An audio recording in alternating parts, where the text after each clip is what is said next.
सुप्रभात। आज हम लोग एक नए विषय के साथ फिर से प्रस्तुत हैं। आज का विषय हमारा है अनुस्वार और अनुनासिक। अनुस्वार और अनुनासिक जो है यह हमारे पाठ्यक्रम का एक अंश है और पाठ्यक्रम में कभी कभी बच्चे गलती कर देते हैं कहाँ पे अनुस्वार लगाना है, कहाँ पे अनुनासिक लगाना है।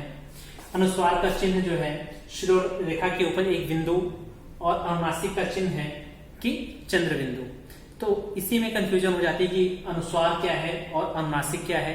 तो अनुस्वार का जो चिन्ह है वह शिरोर रेखा के ऊपर एक बिंदु होता है और अनुनासिक का चिन्ह चंद्र बिंदु होता है। अनुस्वार का जो उच्चारण होता है वह नासिका से होता है, जबकि अनुनासिक का जो उच्चारण स्थान है वह मुख और नासिक दोनों से होता है। अभी हम बात करेंगे सिर्फ अनुस्वार के बारे में। अनुस्वार के बारे में पढ़ने के तत्पश्चात फिर हम अनुनासिक के बारे में चर्चा करेंगे। तो आए अनुस्वार को पढ़ने से पहले कुछ चीजें जान लेना जरूरी है कि क वर्ग, च वर्ग, ट वर्ग, त वर्ग और प वर्ग क्या होता है, पंचमा अक्षर क्या होते हैं, इसका प्रयोग किस तरीके से किया जाता है। ठीक है, जब तक हम पंचमा अक्षर के बारे में नहीं जानेंगे तब तक कह सकते हैं हम अनुस्वार के बारे में ठीक तरीके से जान नहीं पाएंगे। तो देखिए पंचमा अक्षर का तात्पर्य यहाँ है कि क, ख, ग, घ, ङ, यह पांचवा अक्षर आ रहा है। पहला, दूसरा, तीसरा, चौथा और पांचवा। प्रत्येक वर्ग का यह क है तो इसका नाम रख दिया क वर्ग, यहाँ पर च है तो इसका नाम रख दिया गया च वर्ग, ट है तो ट वर्ग, त है तो त वर्ग, प है तो प वर्ग। तो कह सकते हैं प्रत्येक वर्ग के पांचवा अक्षर जो होता है उसे हम कहते हैं पंचमा अक्षर। जैसे इया, अड़ा, न,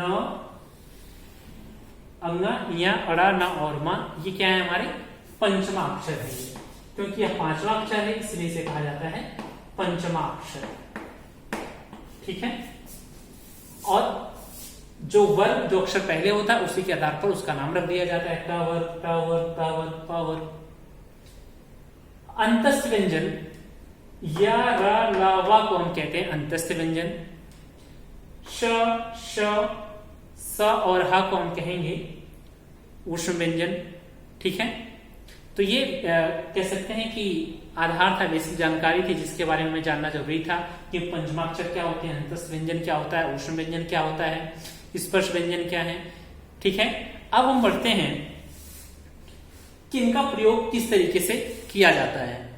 नियम कहता है यदि स्वर रहित क्या हो, स्वर रहित पंचम वर्ण के बाद, स्वर रहित पंचम वर्ण, यहां पर देखें अंगा, इसमें स्वर नहीं लगा हुआ है, स्वर रहित है। पंचम वर्ण के बाद उसी वर्ग का कोई व्यंजन आए, उसके बाद उसी वर्ग का कोई व्यंजन आए। तो देखिए अंगा क्या है, यह का वर्ग का पांचवा व्यंजन है और स्वर रहित भी है। दूसरा क्या कर रहे हैं कि इसके बाद उसी वर्ग का, इसी वर्ग का जहां पर कह सकते हैं जो पांचवा अक्षर आ रहा है उसी वर्ग का कोई दूसरा अक्षर है। अंगा के बाद ग आ रहा है तो उसी वर्ग का दूसरा अक्षर यहां पर कह सकते हैं ग आ जा रहा है।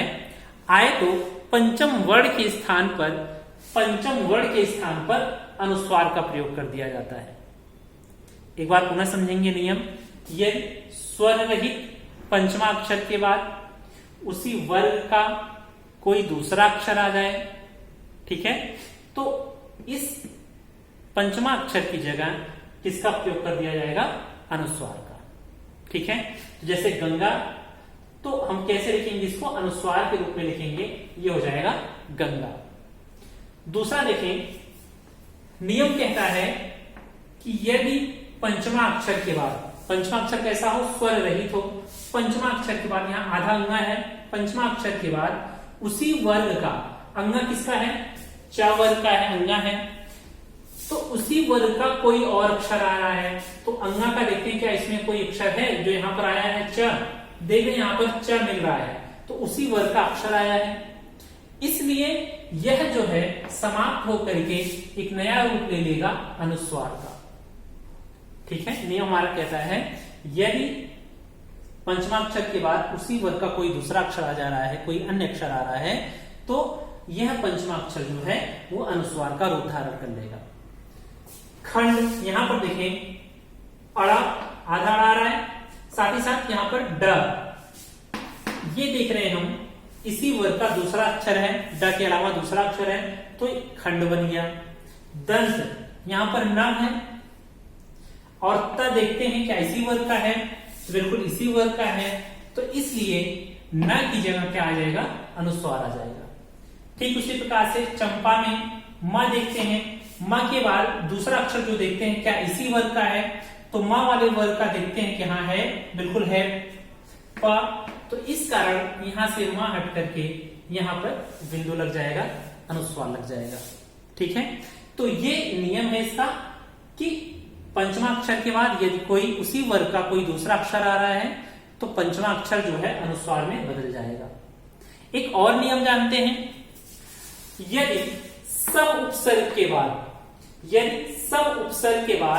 र ल व अर्थात अंतस्थ व्यंजन य र ल व आए तो म के स्थान पर अनुस्वार का प्रयोग होता है। क्या कह रहे हैं, यदि सम उपसर्ग के बाद, जैसे सम उपसर्ग हो गया और इसमें यम शब्द आ गया, या आ गया, तो क्या हो जाएगा, मां किसमें बदल जाएगा, अनुस्वार में हो जाएगा संयम। सम प्लस वेदना, मां सम उपसर्ग है और यहां पर वा आ रहा है, तो क्या हो जाएगा, यह मां किसमें बदल जाएगा, अनुस्वार में बन जाएगा संवेदना। सम और सार, संसार, क्योंकि यहां पर यार अलावा, ठीक है, और सम प्लस वाद, संवाद। इसी के साथ साथ यार अलावा के साथ स, श, सा और ह,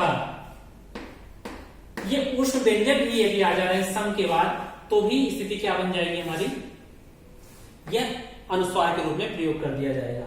सम प्लस वाद आ रहा है तो संवाद हो जाएगा। कहें उष्ण व्यंजन से पूर्व अनुस्वार का प्रयोग होता है। उष्ण व्यंजन के पूर्व कोई भी, यहां पर श, उष्ण व्यंजन क्या होता है, श और स, ह, ये उष्ण व्यंजन है। इससे पहले ये शब्द आया है, श आया है, श वर्ण आया है, इससे पहले अनुस्वार का प्रयोग किया जाता है।